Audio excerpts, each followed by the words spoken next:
Wali Kota Binjai Pak Amir jadi saksi pernikahan putri Ketua Lembaga Adjah Internasional Indonesia Pak Zulkifli.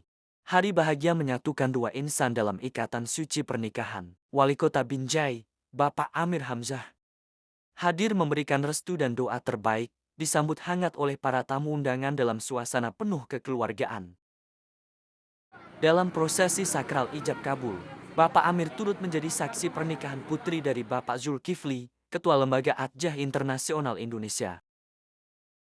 Dengan tenang dan penuh haru, Pak Zulkifli menikahkan putrinya, didampingi Pak Wali yang menyaksikan langsung momen penuh makna tersebut.